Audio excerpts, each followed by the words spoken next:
लोकसभेचे निकाल हाती यायला सुरुवात झालेली आहे। काही ठिकाणी एनडीएला मोठं यश मिळताना बघायला मिळतं आहे, तर दुसरीकडे महाविकास आघाडी किंवा इंडिया आघाडी यांना देखील यश मिळताना बघायला मिळतं आहे। आपल्यासोबत या ठिकाणी दीपक केसरकर आहेत। सर, निकाल जे आहेत ते सध्या हाती यायला सुरुवात झालेली आहे। अनेक ठिकाणी खरं तर एनडीएला आघाडी मिळालेली आहे आणि बऱ्याच ठिकाणी खरं तर अनेक असेही निकाल लागलेले आहेत की महाविकास आघाडीला देखील चांगलं यश मिळताना दिसून येतंय। एक गोष्ट आहे की मतांचं जे ध्रुवीकरण झालेलं आहे त्याचा परिणाम हा संपूर्ण भारतामध्येच दिसतो आहे। त्याच्यामुळे सत्ता तर निश्चित येईल, परंतु ज्या प्रकारे सीट्स कमी झालेल्या आहेत ट्रेंडमध्ये, ते असे इंडिकेट करतं की मी स्वतः नेहमी सगळ्या चॅनल्स बघत असतो, यूट्यूबवर बघत असतो, तर पाकिस्तानमधून जो आदेश आला की कुठल्याही परिस्थितीमध्ये मोदींना हरवलं पाहिजे या, आणि त्याचं पालन जर भारतामध्ये होत असेल तर त्याच्यासारखी दुर्दैवाची दुसरी बाबच नाही। आणि त्याच्यामुळे आम्ही निश्चितपणे निवडून येऊ, परंतु अशा प्रकारच्या प्रवृत्तींना कितपत थारा द्यायचा हा मुळात प्रश्न आहे। आपला तो शत्रू देश आहे, तो अशा तऱ्हेचे स्टेटमेंट त्याचे मिनिस्टर काढू शकतात आणि त्या मिनिस्टरने काढल्यानंतर इथं सगळे लोक एकवटतात, ही माझ्या दृष्टीने एक चिंताजनक बाब आहे। तुम्ही असाही आरोप केला होता की फतवे अनेक ठिकाणी जे आहे ते काढण्यात आले होते। फतवे तर काढलेच, परंतु जे लोक मतदान करणार नाहीत त्यांना बहिष्कृत करण्याचे सुद्धा ऑर्डर्स अनेक ठिकाणी निघालेल्या होत्या। आणि त्याच्यामुळे मला असं वाटतं की फायनल रिझल्ट येईपर्यंत काय बोलणे योग्य होणार नाही, परंतु हा मुद्दा मी सुरुवातीपासून मांडतो आहे की अशा प्रवृत्ती कितपत वाढू द्याव्या भारतामध्ये हा प्रश्न आहे। शेवटी प्रत्येकाने आपल्या चॉईसप्रमाणे मतदान केलं पाहिजे, फतवे घेऊन मतदान करता कामा नये। आणि हे केवळ महाराष्ट्रामध्ये घडलं असं मी समजत होतो, पण आता उत्तर प्रदेशची आकडेवारी बघितली तर तसंच निदर्शनाला येतं आहे की एक गठ्ठा मतदान करायचं एका विशिष्ट समाजाने, आणि ते सुद्धा मतदान करत असताना परदेशातील म्हणजे जो आपले शत्रू देश आहे त्यांनी आव्हान करायचं आणि त्यांच्या आव्हानाला प्रतिसाद द्यायचा, याच्यासारखी दुर्दैवी बाब दुसरी कुठली नाही। महाराष्ट्र किंवा उत्तर प्रदेश अतिशय मोठी राज्य समजली जातात आणि खूप मोठ्या अपेक्षा खरं तर या दोन्ही राज्यांकडून सध्या बघायला मिळते आहे। एनडीएची परिस्थिती जर एकूण बघितली तर समसमान जवळपास जे आहेत ते मग ते इंडिया आघाडी असो किंवा महायुती असो की समसमान लोक जी आहेत ते आघाडीवर असलेली दिसून येतात। निश्चितपणे महाराष्ट्रामध्ये तरी आता सध्या 24-23 असं झालं, एका ठिकाणचे कल यायचे आहेत आणि तेसं आता 25 आणि 23 झालेलं आहे। मी आता रिसेंटली बघितलं त्याला 25-23 झाले। म्हणजे ज्या प्रकारे कामगिरी महाराष्ट्रामध्ये झालेली आहे त्या लोकांच्या मतापेक्षा मी तुम्हाला जे सांगितलं हे ध्रुवीकरण झालेलं आहे, आणि ह्या ध्रुवीकरणाचा काहीही उपयोग हा विधानसभेमध्ये होत नाही। म्हणजे तुम्ही जर एक विधानसभा बघितलं तर या मतांची संख्या ही जवळजवळ 1.5 लाख 1.25 लाख आहे। तो मतदारसंघ ते जिंकू शकतात, इतर ठिकाणी काय विधानसभेमध्ये, आणि त्याच्यामुळे ही स्ट्रॅटेजी फारशी विधानसभेला लागू होणार नाही।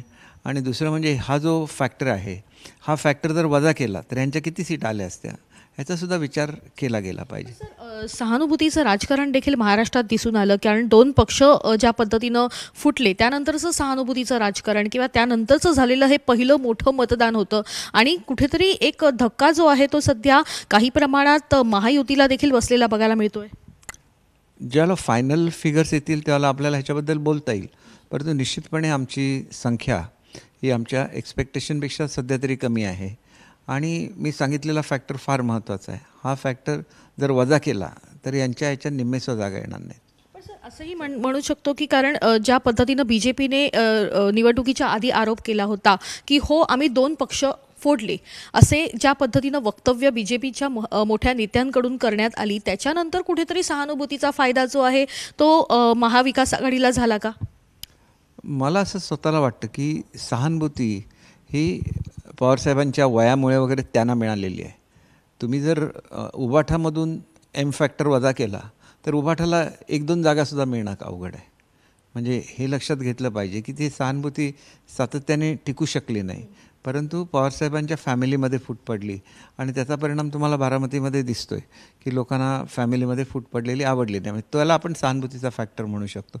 उबाठाला तर सरळ एम फॅक्टरच हे झालेलं आहे, काम करतो आहे, आणि त्याच्यामुळे ती जर मतं वजा केली तर उबाठाच्या मला वाटत नाही हार्डली 2 सीट्स आल्या नसत्या, 2-3 सीट्स। ही वक्तव्य जी मोठ्या प्रमाणात केली गेली कुठेतरी लोकांच्या मनामध्ये ती सहानुभूती निर्माण झाली, कारण बीजेपीच्या 2 वरिष्ठ मोठ्या नेत्यांनी अशा पद्धतीनं हो आम्ही पक्ष फोडले अशा पद्धतीनं वक्तव्य करणं कुठेतरी एक बळ जे आहे ते विरोधी दलाला मिळालं। नाही, आता शेवटी त्यांनी काय स्टेटमेंट करावं याच्याबद्दल मी वेगळं बोलू शकत नाही. परंतु अशी स्टेटमेंटचा उपयोग जर विरोधी पक्षाला झाला असेल तर आता काही ते बदलता येणार नाही. त्याच्यामुळे आहे त्याचं ॲनालिसिस केलं पाहिजे आणि विधानसभेच्या किती मतदारसंघामध्ये आघाडी घेतली हे सुद्धा बघणं महत्त्वाचं असतं. लोकसभेची आघाडी ज्यावेळेला पोलरायझेशन होतं त्यावेळेला लोकसभेची आकडेवारी ही वेगळी असते आणि विधानसभेचे जे मतदारसंघ असतात त्याच्यामध्ये कोणी आघाडी घेतली हे सुद्धा महत्त्वाचं असतं. कोकणात राणे सध्या आघाडीवर दिसून येत आहेत. शिवसेनेचा बालेकिल्ला खरं तर कोकण आहे आणि कोकणात आता कमळ म्हणजेच नारायण राणे सध्या आघाडीवर आहेत. निश्चित तुम्ही एक चांगली बातमी दिली, कारण मधल्या एका फेरीमध्ये थोडंसं पिछाडीवर होते, पुन्हा एकदा आघाडीवर आले ही माझ्या दृष्टीने अतिशय आनंदाची बाब आहे. कारण ते कोकणचे नेते आहेत आणि त्यांच्याकडे लोक आशेने कोकणाच्या विकासाच्या दृष्टीने बघतायत. तर ते जिंकावे अशी माझी मनापासून इच्छा आहे. खरं तर माझी आज तब्येत बरी नाही त्याच्यामुळे मी जाऊ शकलो नाही, तर मी रत्नागिरीला गेलो असतो, कारण माझा मतदारसंघसुद्धा राणेसाहेबांच्या मतदारसंघामध्ये येतो. सर धन्यवाद आमच्याशी बातचीत केल्याबद्दल. तर आपण बघतोय की दीपक केसरकर यांनी अतिशय महत्त्वाचं वक्तव्य केलेलं आहे. त्यांनी असं म्हटलेलं आहे की सहानुभूतीचं जर राजकारण झालं असेल तर ते शरद पवार यांच्या बाबतीत झालं, कारण त्यांचं कुटुंबामध्ये जी आहे ती कुठेतरी फूट पडलेली दिसून आलेली आहे. मात्र एम फॅक्टर जो आहे तो उद्धव ठाकरे यांच्या बाजूने उभा राहिला आणि त्याचा कुठेतरी फायदा जो आहे तो उद्धव ठाकरे यांना झाला असल्याचा आरोप जो आहे तो या ठिकाणी केसरकर यांनी केलेला बघायला मिळतोय.